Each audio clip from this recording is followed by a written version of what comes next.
देवाणघेवाण होणं हे कार्य स्पंदन करतं. त्याच प्रकारे या विश्वाच्या स्पंदनाबरोबर वैश्विक शक्ती जी आहे त्या वैश्विक शक्तींची देवाणघेवाण होत असते.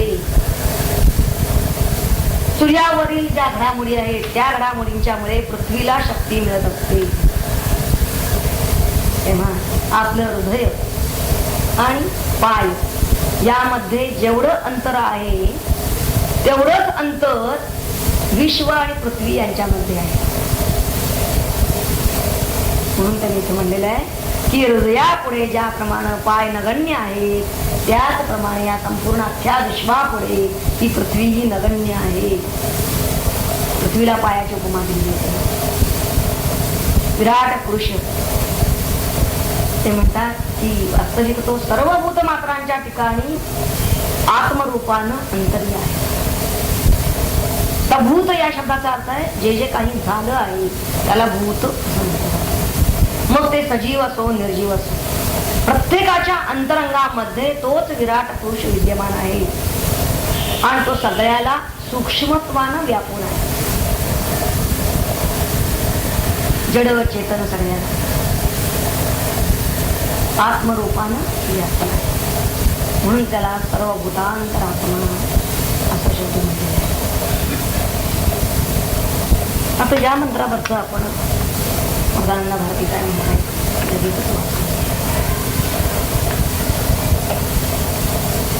विराट रूपाच्या शिरस्थानी सर्वसमर्थ शोभे अग्नी नारायणाच्या दोन्ही नयनी चंद्र सूर्य विराजती.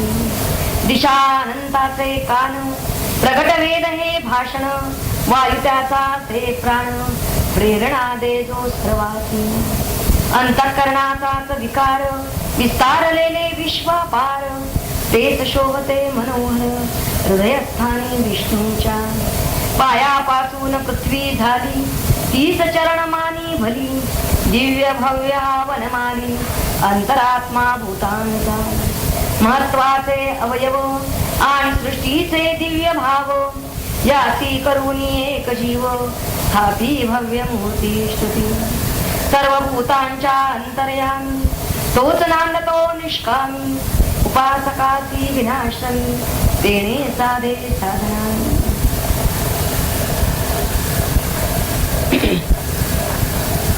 पुढचा मंत्र बघूया. मंत्र 5वा. तस्मादग्नि सनिधो यस्य सूर्य सोमात् पर्जन्य ओषधः पृथिव्याम् पुमान्वेत सिंचति योषितायां भव्यः प्रजा पुरुषा संप्रसूताः. तस्मात् सूर्यः यस्य समिधः सः अग्निः सोमात् पर्जन्यः पृथिव्याम् ओषधयः पुमान् रेतः योषितायां सिंचति भव्यः प्रजाः पुरुषात संप्रसूताः. अर्थात आहे त्या पुरुषापासून तस्मात त्या परमपुरुषापासून सूर्य ह्या ज्याच्या समिधा आहेत असा अग्नी निर्माण झाला. सोमापासून पर्जन्य सोमात पर्जन्य पर्जन्यापासून पृथ्वीवर औषधी झाल्या. त्या औषधींपासून झालेले रेत पुरुष स्त्री मध्ये सिंचितो आणि अशा प्रकारे पुष्कळ प्रजा शरीरे पुष्कळ प्रजा उत्पन्न होतात. म्हणजे पुष्कळ शरीरे त्या परमपुरुषापासूनच उत्पन्न होतात.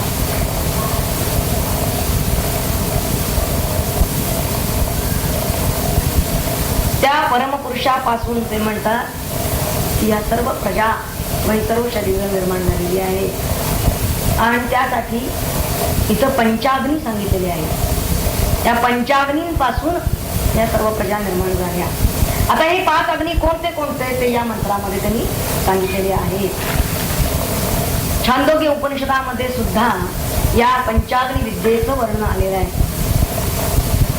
सूर्य ह्या ज्याच्या समिधा आहेत असा पहिला अग्नी त्यांनी सांगितलाय. तो पहिला अग्नी कोणता? आकाश.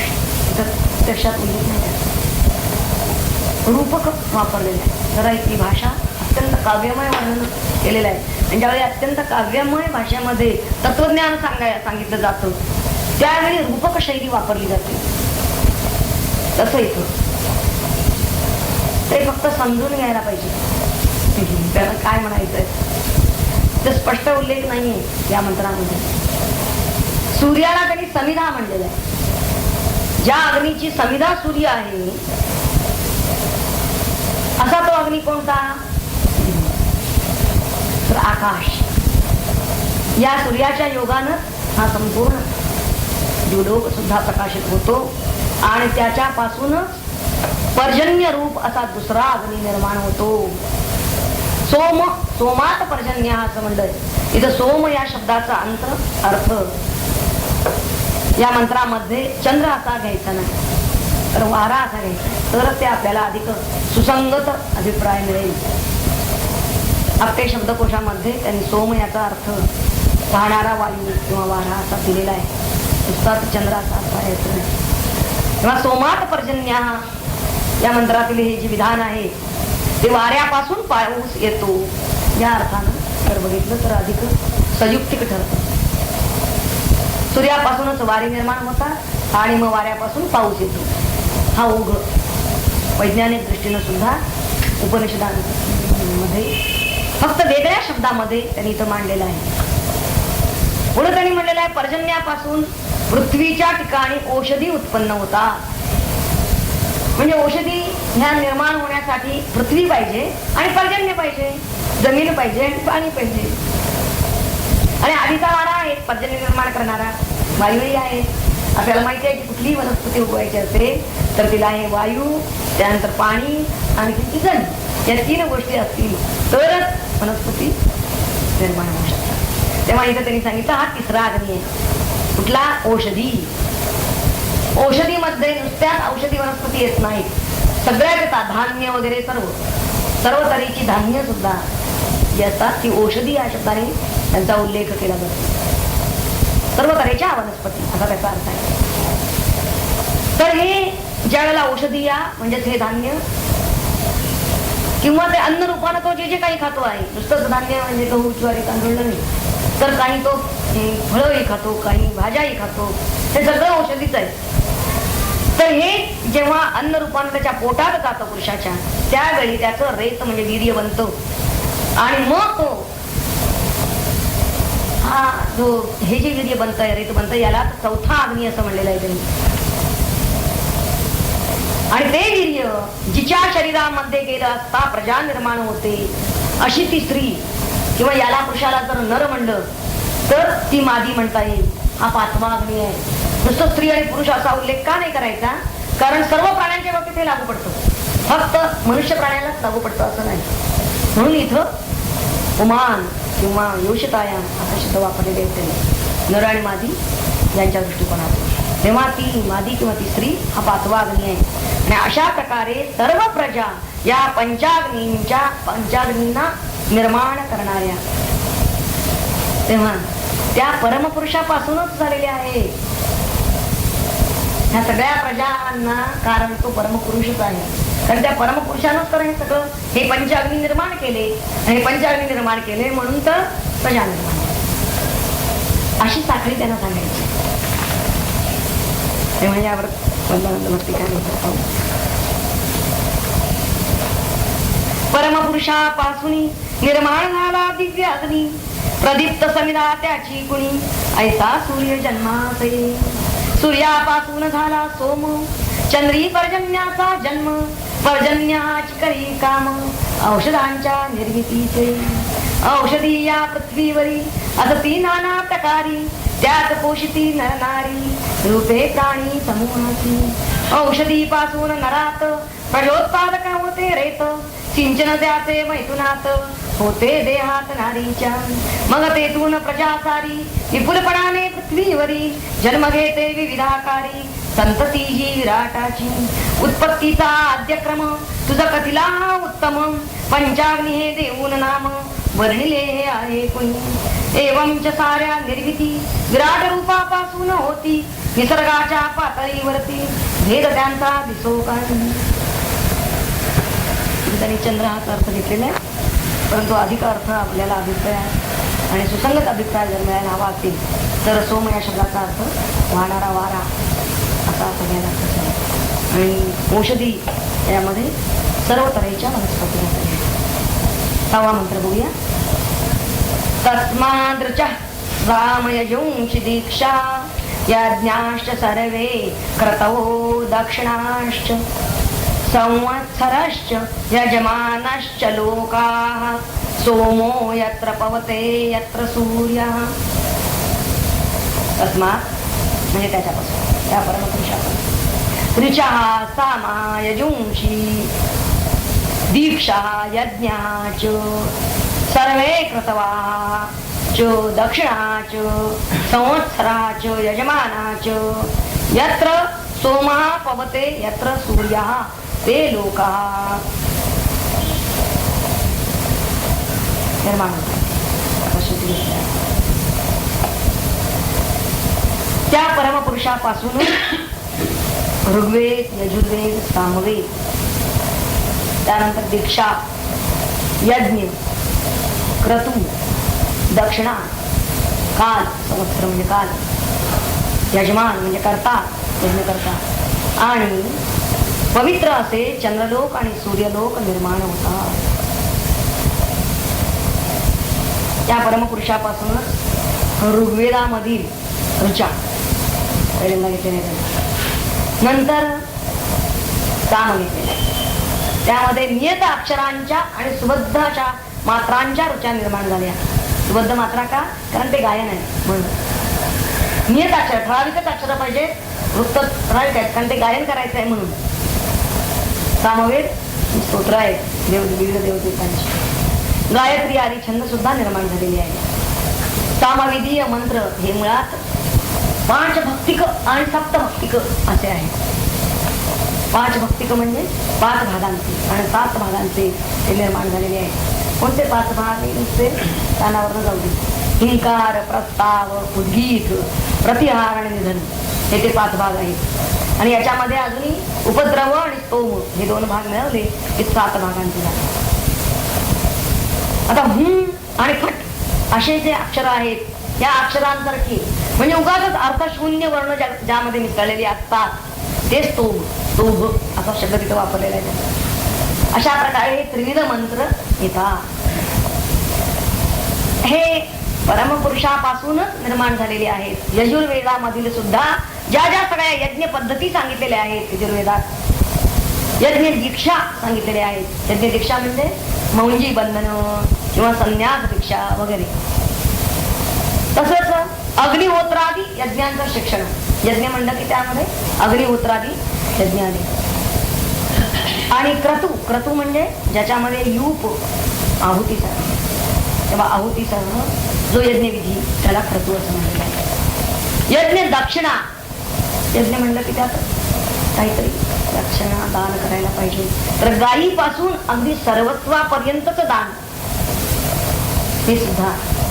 आणि यज्ञाचा काल कोणत्या कालामध्ये यज्ञ काही विशिष्ट कालीच करायचा यज्ञ, रात्री करायचा नाही यज्ञ.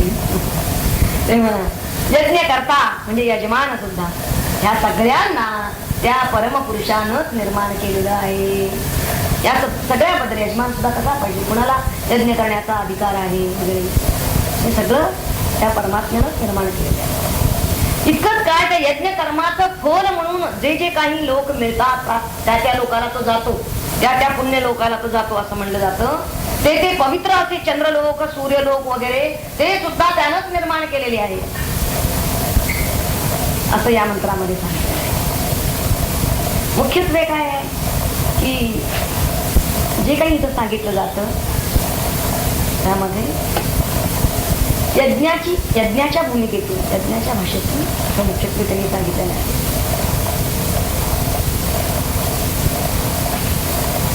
एक काल असा होता की त्यावेळी यज्ञ कर्म हे मुख्य कर्म झालेलं होतं आणि म्हणून त्यांनी हा भाग इतका यज्ञाला धरून यज्ञ कर्माला धरून इतका सविस्तर सांगितलेला आहे. लक्षात आज हे यज्ञ वगैरे हा भाग पूर्णतः मुक्त झालेला आहे. त्यामुळे हे कळतही नाही हे यज्ञ करून ह्या दिव्य लोकांना कुठला लोक आणि काय अशा तऱ्हेच मनुष्याच्या ठिकाणची. म्हणून पुढच्या याच्यामध्ये श्रद्धा वगैरे का घेतलेला आहे?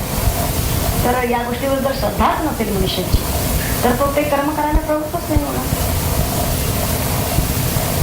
पुढचा मंत्र त्या दृष्टीनं फार सुंदर येतो. पण त्यापूर्वी आपण या साध्या मंत्रावरची टीका वाचून घेऊया. अक्षर ब्रह्मापासून सिद्ध झाले रूप यजुः सामवेद. जन्माप्रती झाल्या विविध दीक्षा नाना व्रतादींच्या. परोपरी ते यज्ञयाग नाना क्रतु अविध भाग. धर्माचे जी विशेष अंग दक्षिणाती जन्मही.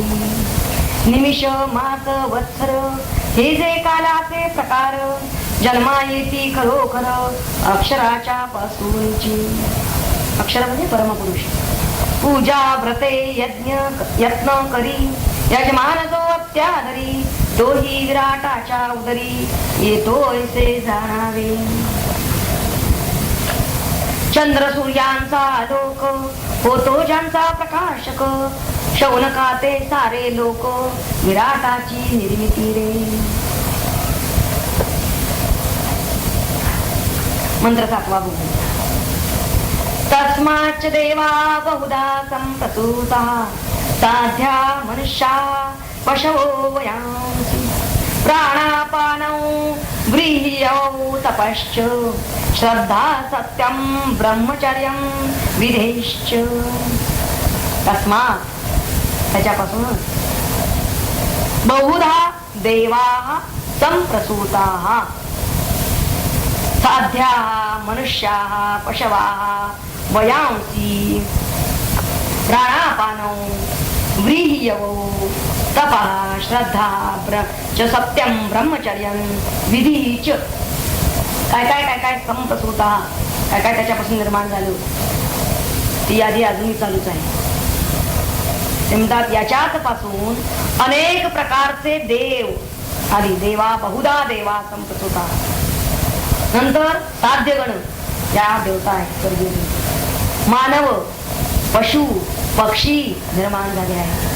तसेच प्राण आणि अपान हे वायू, तांदूळ सातू इत्यादी हविर द्रव्य, तप श्रद्धा सत्य ब्रह्मचर्य आणि विधी.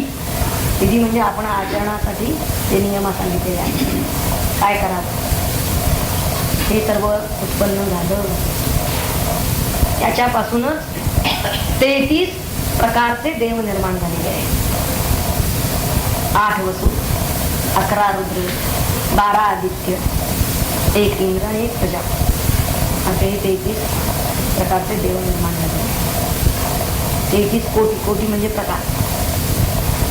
शिवाय साध्य देव याचा अर्थ देव विशेष. हे मानवांच्या पेक्षा श्रेष्ठ आहेत पण देवांच्या पेक्षा कनिष्ठ आहे.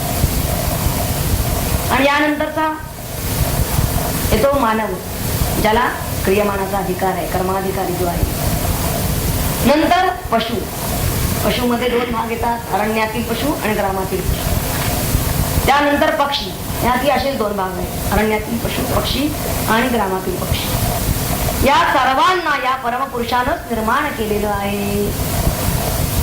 हे लक्षात ठेवायला आपण हरकत नाही की जसा आपला निर्माता तो परमपुरुष आहे, भगवंत आहे, परमात्मा आहे, तसाच या सगळ्यांचा पिता तोच आहे. इतकंच काय, पण मनुष्याधिकांचं जे जीवन असं ज्याला म्हणता येईल असे प्राण आणि अपान वायू, हे सुद्धा प्राणापानादी सर्व वायू हे सुद्धा यानंच निर्मिलेले आहे. नाहीतर मनुष्य जगू शकला नसता. त्याला जगण्यासाठी किंवा त्याचं शरीर पोषण होण्यासाठी म्हणून जी अन्नधान्य आहेत, यव व्रीही. आता याच 2 धान्यांचा उल्लेख का केला? कारण ही हवीर द्रव्य आहे.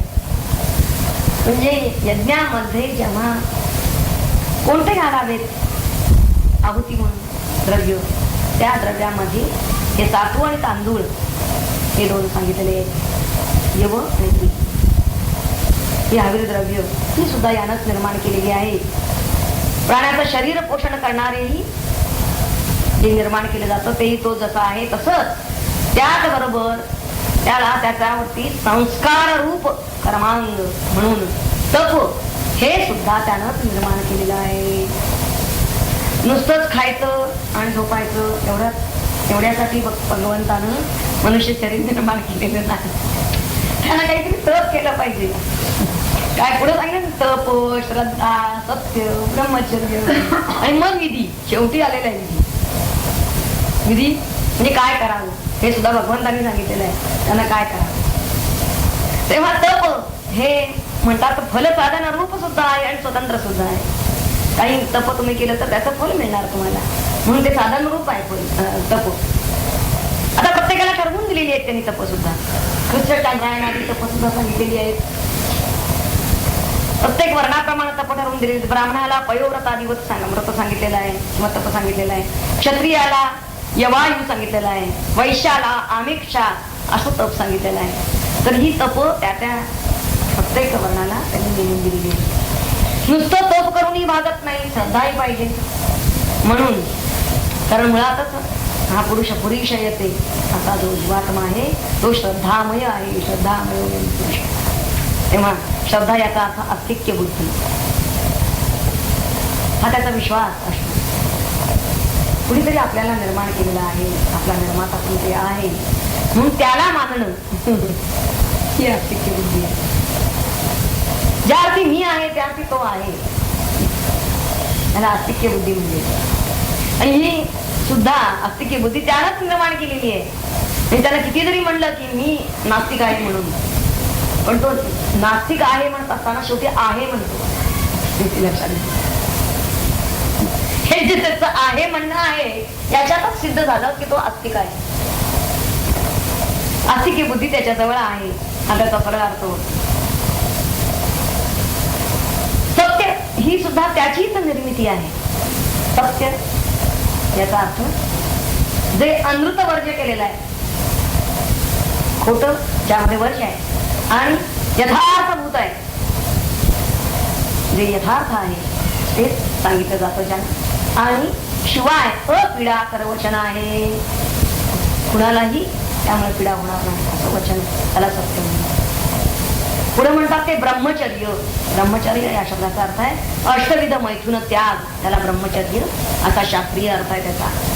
जीवाचं हित लक्षात घेऊन त्याच्यासाठी म्हणून परमात्म्यानं हे निर्माण केलेलं आहे. आता हे ब्रह्मचर्य याचा शास्त्रीय अर्थ असा दिलेला आहे. स्मरणं कीर्तनं केली प्रेक्षणं गुह्य भाषणं संकल्पो अध्यवसायश्च क्रिया निवृत्ती रेवच. या सगळ्या गोष्टींची निवृत्ती म्हणजे ब्रह्मचर्य. कोणत्या कोणत्या गोष्टी? त्या 8 गोष्टी सांगितलेल्या आहेत की स्त्री विषयक चिंतन. स्मरणं कीर्तनं म्हणजे काय की मनुष्य भगवंताचं स्मरण कीर्तन त्याला सुचत नाही, तर स्त्री विषयक अर्थात स्त्रीच्या बाबतीत पुरुष विषयक म्हणूया स्मरण कीर्तन वगैरे म्हणजे स्त्री विषयक चिंतन, तिचं वर्णन, कीर्तन याचा अर्थ.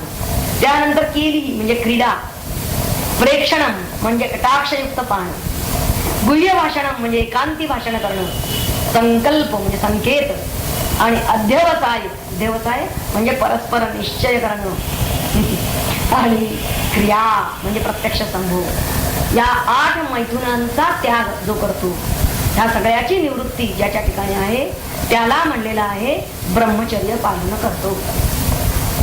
तेव्हा पुढचं सांगितलं त्यांनी विधी. विधी म्हणजे कर्तव्यता, काय करावं याची आचार पद्धती. हे विधी सुद्धा परमेश्वरानं वेदामध्ये सांगून ठेवलेले आहे. थोडक्यात असं आहे की या जगामधील प्रत्येक गोष्ट ही परमात्म्यापासून निर्माण झालेली आहे, त्यांचा कारक तोच आहे. आता जरा स्पष्टीकरणात्मक याचा भाग त्यांनी दिलेला आहे, पाहूया आपण. वैदिक लौकिक रीतीतून व्रतपूजांचे अधिष्ठान, देवांचे जे होती गण, संतती ती विराटाची, मानवाची विचित्र वृत्ती, विविधतेची त्याची प्रीती, भागवी ती वात्सल्य मूर्ती, देवतांच्या रूपाने. देवतांच्या ज्या ज्या काही आपण जे जे देव मानतो, त्यांची ज्यांची पूजा करतो, त्या सगळ्या त्या परमात्म्यानंच वास्तविक निर्माण केलेल्या आहेत त्या देवता. अधिकाऱ्यांचा जसा गण चालवी राज्याचे शासन, तसे सृष्टीचे संरक्षण गण देवांचे करीती. साध्य हे देव विशेष हिरण्यगर्भाचे सती अंश, कर्माधिकारी माणूस पुत्र आहे विराटाचा. पशु पक्षी वा कृमी कीट यांचा मानू नये वीट, उत्पत्ती ही त्याची थेट आहे पासून ईशाच्या. देहक्रियाची कारण होता तिचे प्राणापान, त्यांचे झाले असे जनन ईश्वराच्या पासून. तुष्टी पुष्टी देहाप्रती आहाराच्या विषय देती, व्रीहियवादी धान्येती निर्मिली की नारायणी. कार्यसिद्धीचे स्वरूप श्रममिशाने आहे तप, तेही न होते आपोआप ईश्वराने निर्मिले ते. वत्सा शौनका प्रबुद्धा सर्व साधना मूल श्रद्धा, जिची व्यर्थ केली निंदा उन्मत्तशा बुद्धिवादे. धर्म कामादी पुरुषार्थ श्रद्धेमुळेची होती सार्थ, प्रयोगाची प्रेरणा व्यर्थ जाते पहा श्रद्धेवे. श्रद्धा बळेची तत्वता लाभे चित्ता प्रसन्नता, या श्रद्धेचा निर्माता ईशा आहे कनवाळू. खोटेपणाचा अभाव सत्याचे ज्याचे नाव, ज्याच्या आधारे लाभे ठाव प्रामाणिकपणा प्रती आहे तेची दाखवावे यथार्थ. जे घडेल ते सांगावे दांभिकपणे न चोरावे, वस्तुस्थितीची कोण्याही पीडा देईल अन्याप्रती अशी नसावी उक्ती कृती. जीवनामध्ये रूपेती ही जसती सत्याची. सत्य हे झाले निर्माण अक्षर ब्रह्मापासून, ज्याचा आधार घेऊन पोचत आहे ब्रह्मभावा. सर्वेंद्रियाचा संयम ब्रह्मचर्य ज्या त्याचे नाम, पूर्णपणे वर्जणे काम महत्वाचे अंग ज्याचे. अन्नापरी आवश्यक श्रुताचे नसे सुख, प्रजा हेतू विनेक रूप त्याचे विलासाचे. विलासाची ज्यास प्रीती त्यास न घडे ज्ञान प्राप्ती, म्हणून ब्रह्मचर्याप्रती महत्व आहे अध्यात्मी. एक ब्रह्माकरिता जगणे ब्रह्मामध्ये विहरणे, अर्थाची जाणून घेणे ब्रह्मचर्य या शब्दाचा. सुंदर अर्थ दिलेला आहे ब्रह्मचर्य शब्दाचा. ब्रह्माकरिताच जगणे ब्रह्मामध्ये विहरणे, अर्थाची जाणून घेणे ब्रह्मचर्य या शब्दाचा. ब्रह्मचर्याची निर्मिती परमेशाची आहे कृती, ज्याच्या योगे निश्चयेती प्राप्ती होते ब्रह्माची. अधिकाराच्या भेदाने इति कर्तव्यता रूपाने, विहित कर्म तेजे शास्त्राने सांगितले तोची विधी.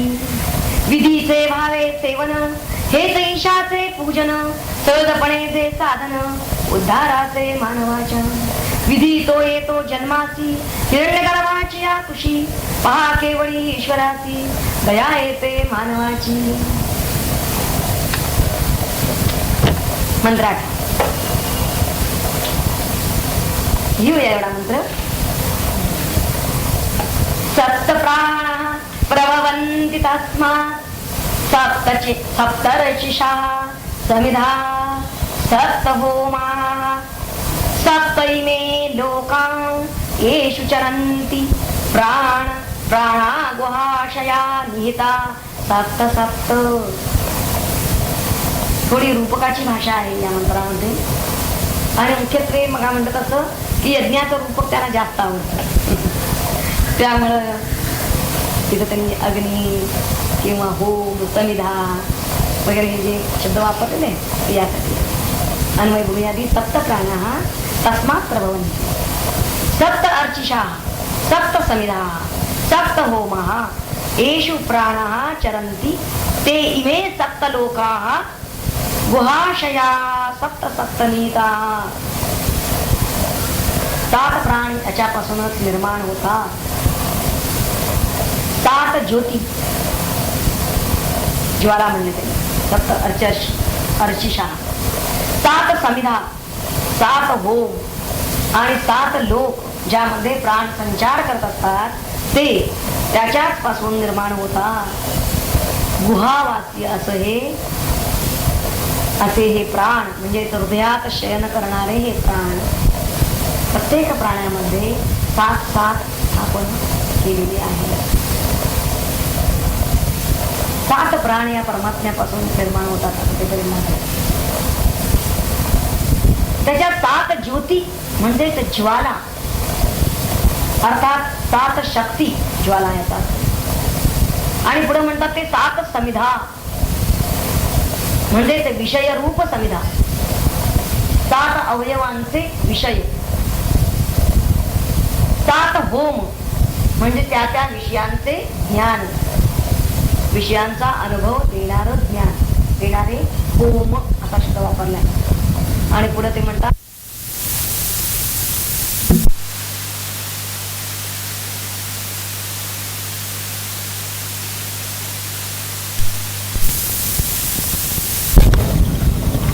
सप्तलोक या शब्दाचा अर्थ सप्त इंद्रियद्वार असाही बऱ्याच जणांनी केलेला आहे. आणि कोणी सप्तधातू म्हणजे सप्तलोक असाही अर्थ केलेला आहे. जागेपणे शरीरामध्ये आणि निद्रासमयी हृदयामध्ये राहणारे हे प्राण परमात्म्याने प्रत्येक प्राण्यामध्ये सात सात स्थापिले आहे असं या मंत्रात सांगितलेलं आहे. आद्य शंकराचार्यांचं जे भाष्य आहे, शंकराचार्यांच्या मते हे सप्त प्राण म्हणजे ज्ञानेंद्रियांची मस्तकातील सात केंद्रस्थाने. कोणती? दोन डोळे, दोन कान, दोन नाकपुड्या आणि एक मुख किंवा जीभ असे हे शिरस्थ सात प्राण त्यानेच निर्माण केलेले आहेत असं शंकराचार्य म्हणतात. आणि डॉक्टर वर्तकांच्या मते प्राण अपान यान उदान समान हे पंचप्राण आणि मन आणि आत्मा असे सप्तप्राण त्यांनी घेतलेले आहेत.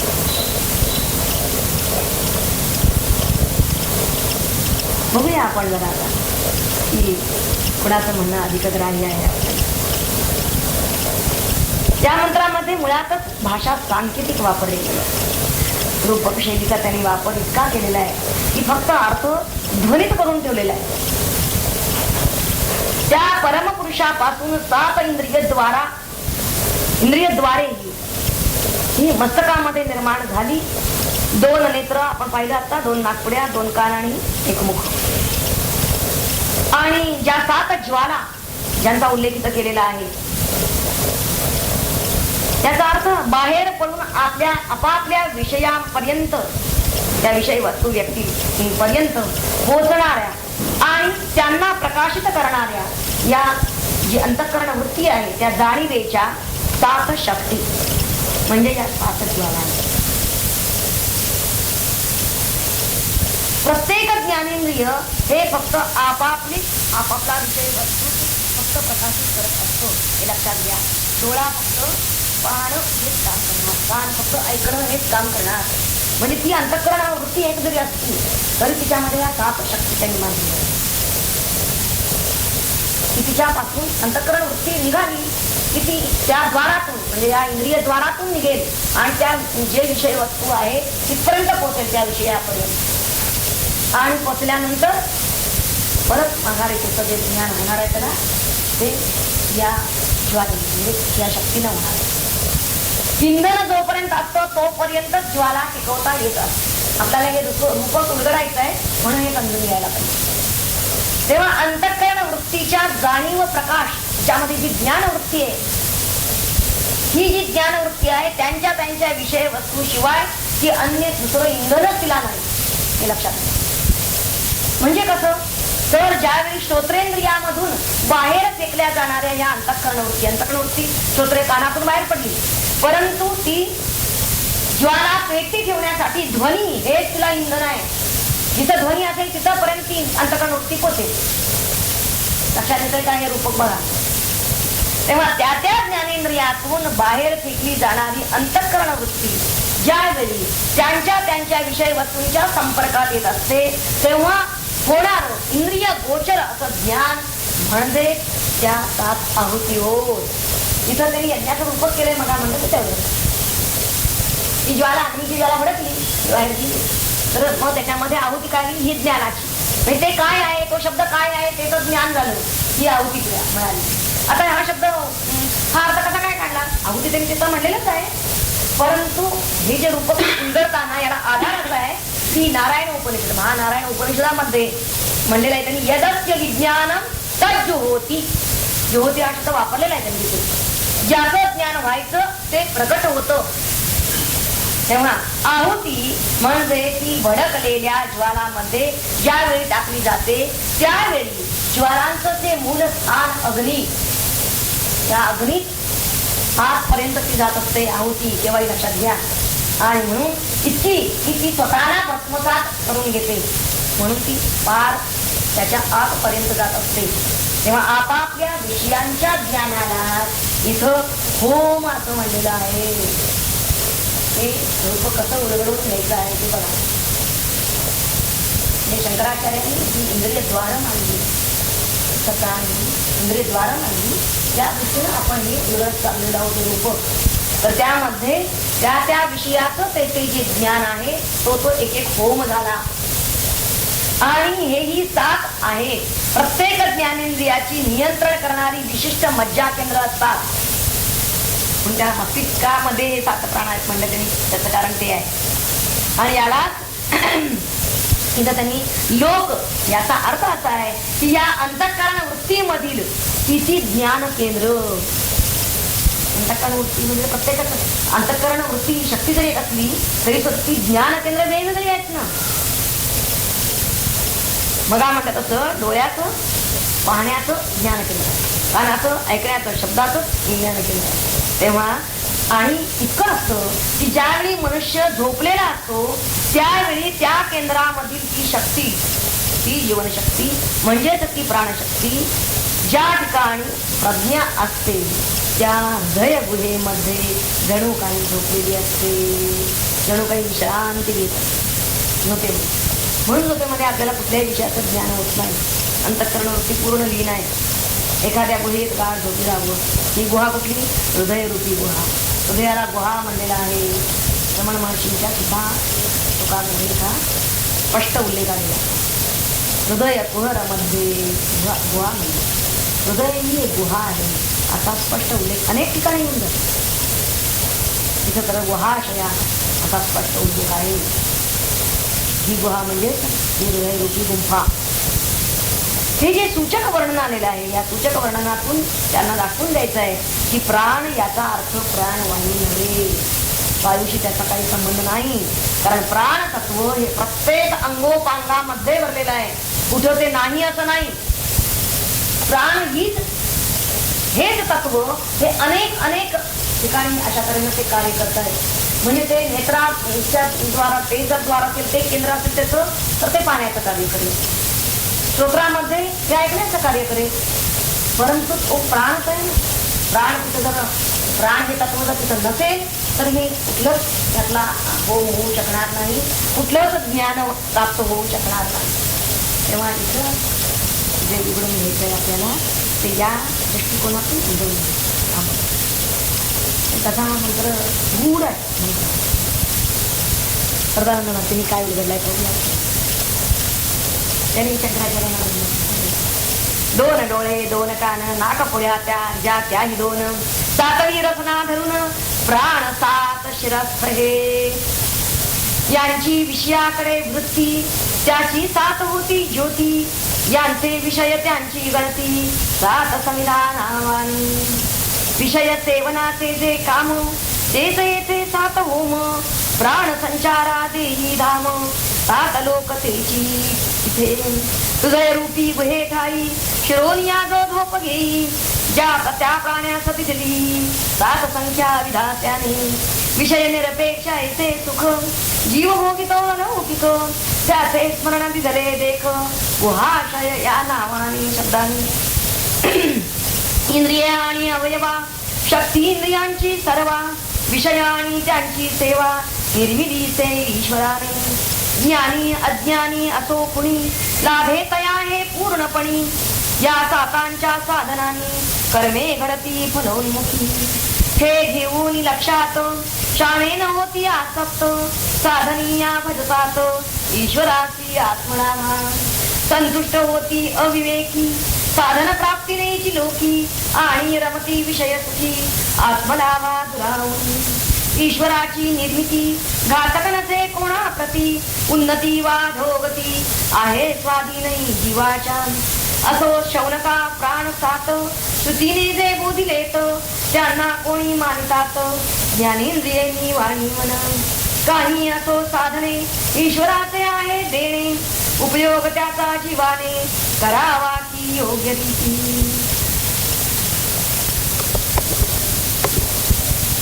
द्वितीय खंड पहिला त्यातला मंत्र चौथा. अच्छा आठवा खंड दुसरा.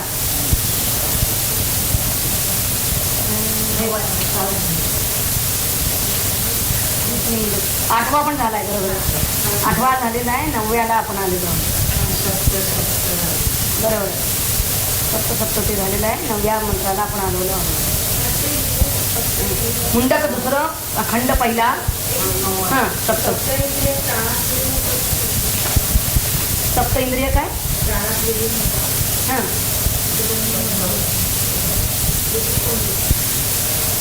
सप्त इंद्रिय पंच ज्ञानेंद्रिय मन आणि त्यांनी दुसरा घेतला तो आत्मा घेतलाय त्यांनी खरं म्हणजे. म्हणजे इंद्रियामध्ये त्यांनी म्हणलंय फक्त इंद्रियद्वारे सप्त इंद्रियामध्ये. वास्तविक पंचज्ञानेंद्रिय मन ह्याला 6वं इंद्रिय म्हणलं जातं ना, किंवा 11व्या इंद्रियामध्ये मन एक जातं.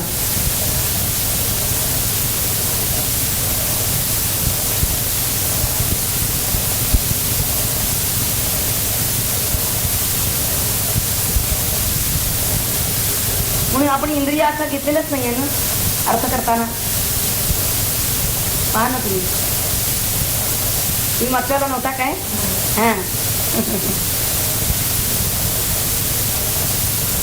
तर त्या अर्थानं आपण घेतलेलंच नाही.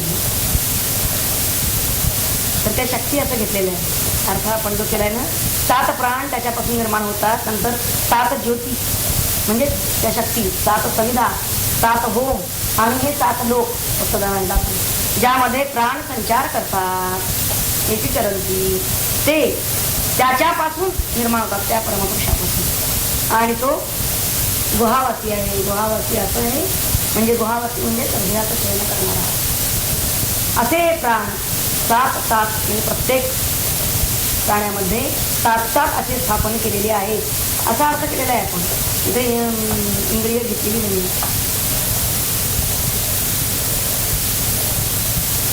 7 प्राण परमात्म्यापासून निर्माण होतात. त्याच्या 7 ज्योती म्हणजे ज्वाला अर्थात 7 शक्ती असं म्हणलेलं आहे. 7 समिधा म्हणजे विषय रूप समिधा, 7 अवयवांचे विषय, 7 होम म्हणजे त्या त्या विषयांचं ज्ञान. विषय पंचविषय आहे. 7 अवयव सांगते ना. डोळ्याचे 2 डोळे, डोळ्याचे 2 डोळे, 2 कान, 2 नाकपुड्या आणि मुख अशा तऱ्हेचं 7 घेतलेलं आहे. म्हणजे तिथं असं वेगळी इंद्रिय अशी घेतलेली नाही. हे 7 ठिकाण द्वारची ठिकाणं घेतलेली आहेत.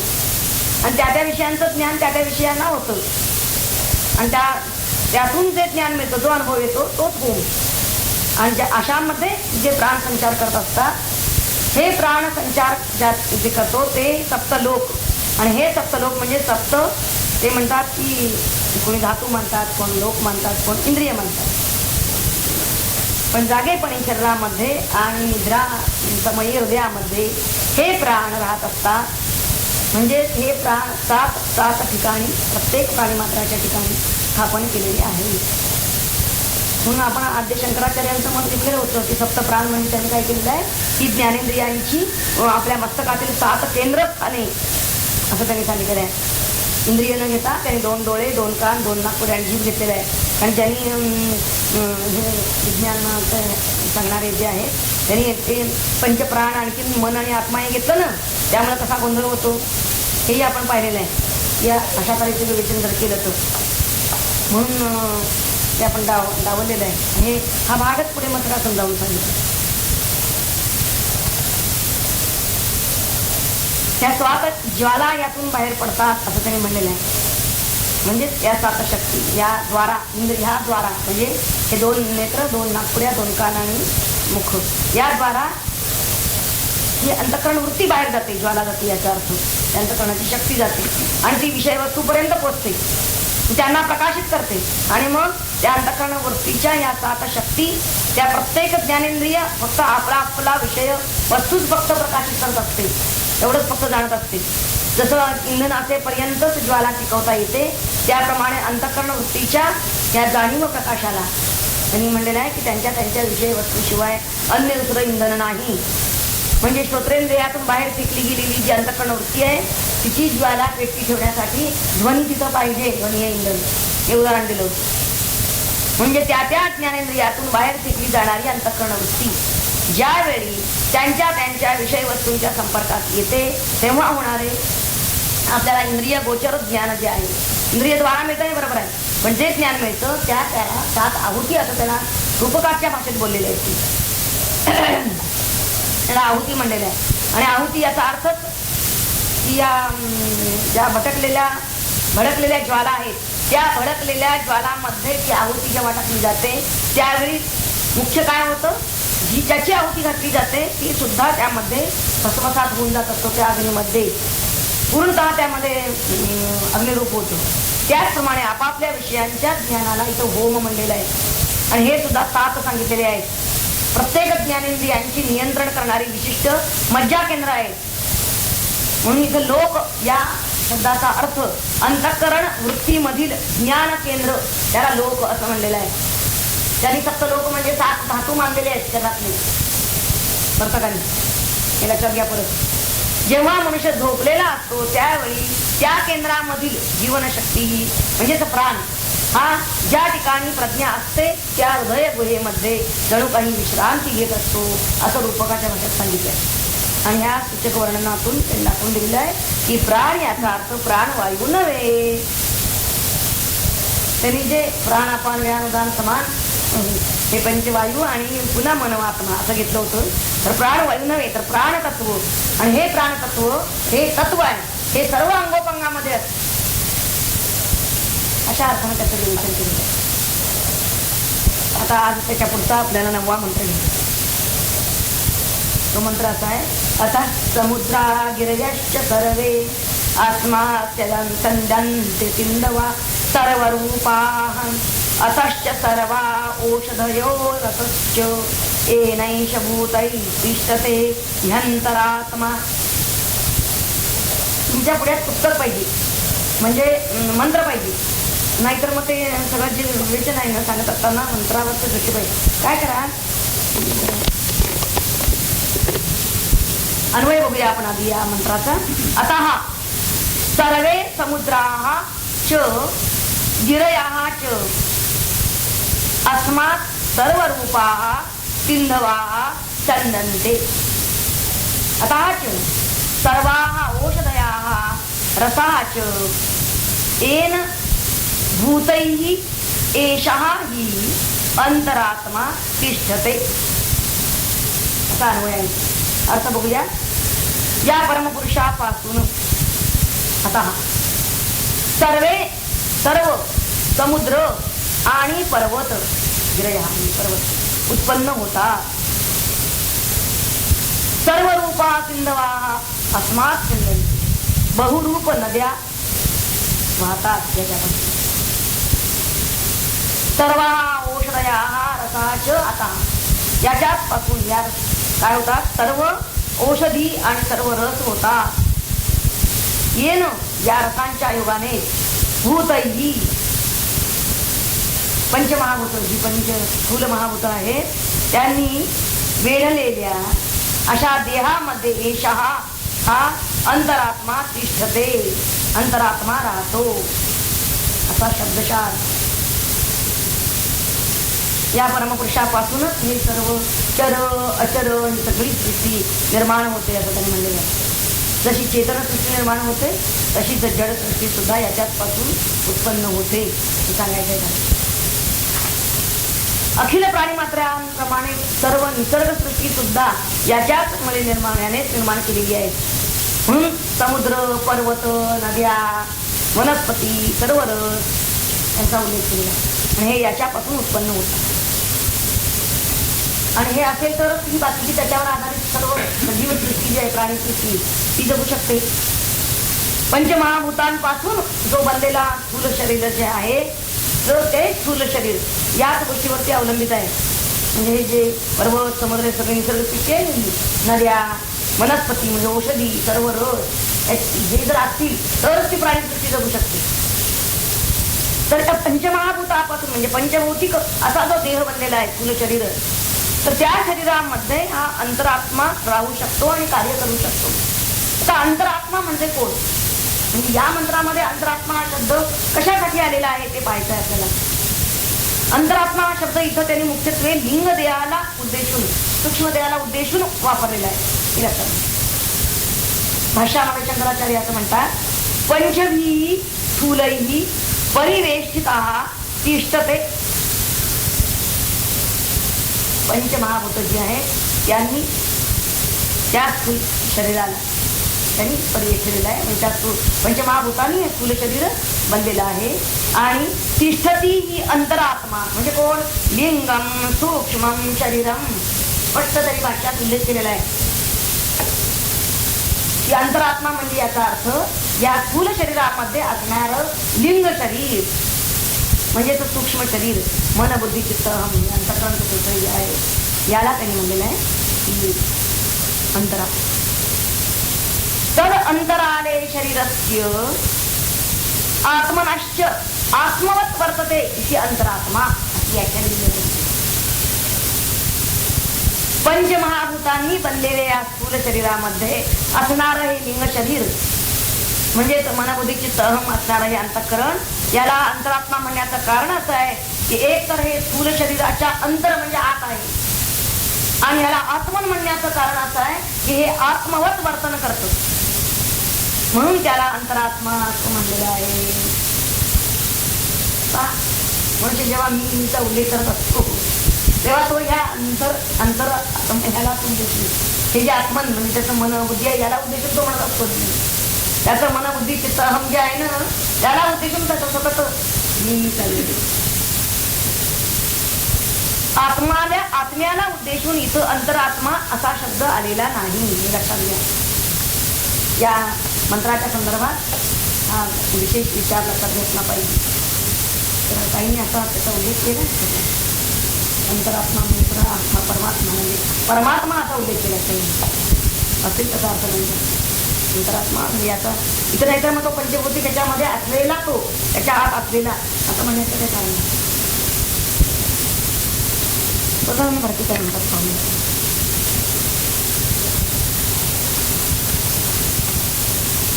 विद्यार्थ्याने निर्मिले पृथ्वीवरी पर्वत सगळे भूमी वेचून राहिले समुद्र ती कृती त्याची पर्वतावरून वाहती जलप्रवाह नाना रीती झरे ओढा नदी म्हणती ही शक्ती ईश्वराची हिरण्यगर्भापासून औषधी झाल्या निर्माण मधुराजिरसा स्थान आहे लोकी श्यामळे आत्मा आणि शरीर यांचे मध्ये राहून स्थिर करी चेतना व्यापार म्हणून या तो अंतरात्मा लिंग देह म्हणती जया सूक्ष्मभूती घडले तया ती ही ईश्वराची क्रिया अगाध सत्ता जाणे.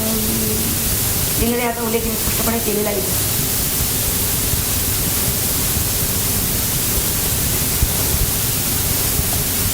मंत्र 10. पुरुष वेदम विश्वम कर्म तपो ब्रह्म परामृतम एतद्यो वेद विहितं गुहायां तो अविद्या ग्रंथीं विकरती सौम्य. हे सौम्य हे प्रिय शिष्या सौम्य पुरुषः एव इदं विश्वं कर्म तपः ब्रह्म परामृतम पर अमृतम. हे सौम्य गुहायां निहितं एतत् या वेद सा इह अविद्या ग्रंथीं विकिरति.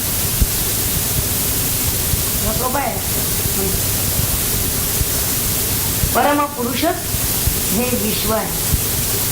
विश्व नव्हे विश्व कर्म तप हे सुद्धा परम पुरुष आहे. तोच सर्वात श्रेष्ठ आहे पर आणि अमृत आहे विनाशी आहे. हे प्रिय शिष्या त्याला सर्व भूतांच्या हृदयात असल्याचं जो जाणतो तो अविद्या ग्रंथी इथेच सोडवितो. इथेच म्हणजे या देहात असतानाच, काही लोकात असतानाच ही अविद्या ग्रंथी सोडवितो. अंगिरसांना शौनकांनी मुळात प्रश्न विचारलेला होता की हे भगवान, कोणाचं ज्ञान झालं असता हे सर्व विज्ञात होतं, असा त्यांचा मूळ प्रश्न आहे. आणि त्याचं उत्तर या मंत्रामध्ये अंगिरसांनी दिलेलं आहे. सर्व कारणभूत अशा परमात्म्याला म्हणजेच त्या परमपुरुषाला साक्षात जाणलं असता पुरुषच हे सर्व विश्व झालेला आहे, त्याहून अन्य काहीच नाही असं आपल्याला विज्ञात होतं. म्हणजे त्याला जाणून घ्यायला पाहिजे. आणि विश्व कोणाला म्हणायचं तर कर्म, तप आणि त्यानं प्राप्त होणारं फल, या सगळ्याला विश्व असं म्हणतात. ते ब्रह्माचं कार्य आहे. काहीतरी कर्म केलं जातं प्रत्येक प्राण्याकडून. जो देहधारी आहे त्याच्याकडून काही कर्म केलं जातं. तप म्हणजे ज्ञान, काहीतरी जाणलं जातं आणि त्या कर्माचं त्याला खोली मिळते आणि त्यातून हे विश्वाकाराला येतं. आणि मुळात ते ब्रह्माचं कार्य आहे. आणि कारणरूप ब्रह्म हे त्याहून पर म्हणजे श्रेष्ठ आहे. ह्या कार्यब्रह्मापेक्षा कारणरूप ब्रह्म, असं कार्यब्रह्म हे नित्य आहे, ते विनाशी आहे, ते विकारी आहे. पण कारण ब्रह्म हे मात्र अविनाशी आहे, सत्य आहे. त्याला पर म्हणजे श्रेष्ठ म्हणलेलं आहे. तसंच त्याला अमृत म्हणजे अविनाशी असं म्हणलेलं आहे.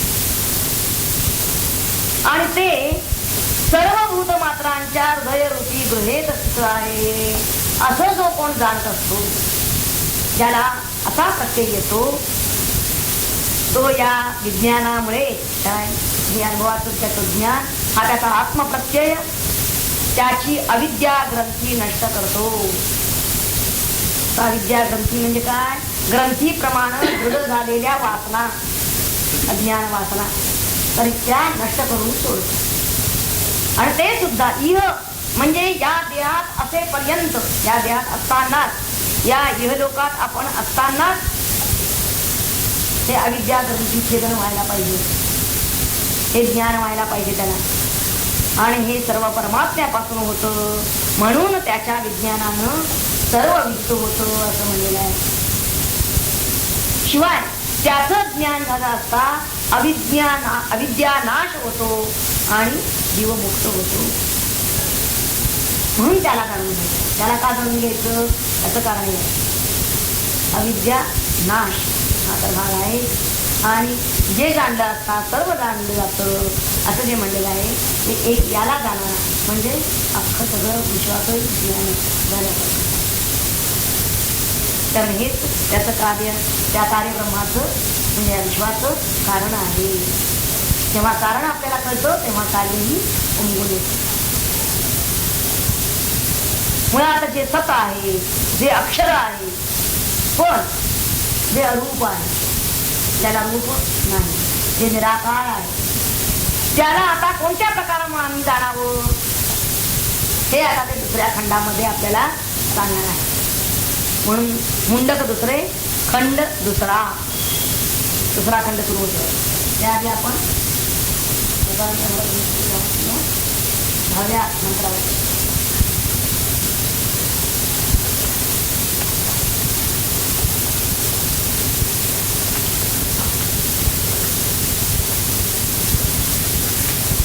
या विश्वात जे जे काही असे तिचे भासे पाही, ते ते सर्व होऊन राही ब्रह्म बापा परात्पर. ज्यासी बोलती अमृत सर्व गुणांच्या से अतीत, ज्यासी योगी मानतात श्रेष्ठ ऐसे श्रेष्ठावणी.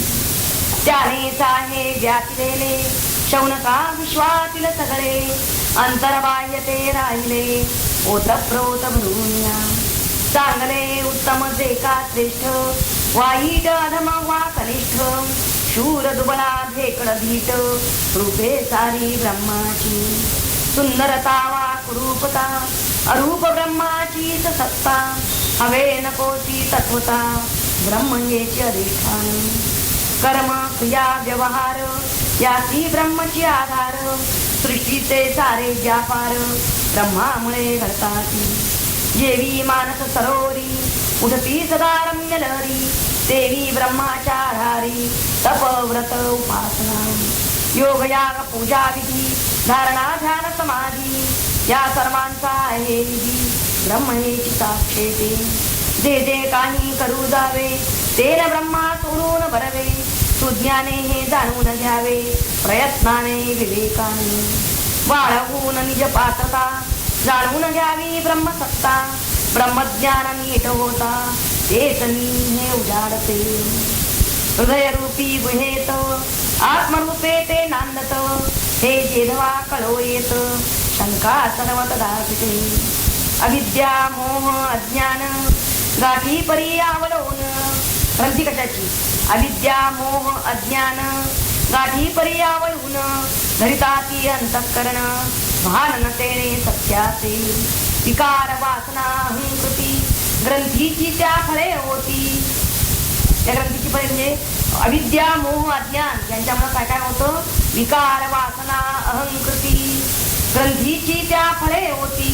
ज्ञान ब्रह्माचे होतात ती सुटून जाते सर्वथा ग्रंथी सुटता अंतःकरण सहज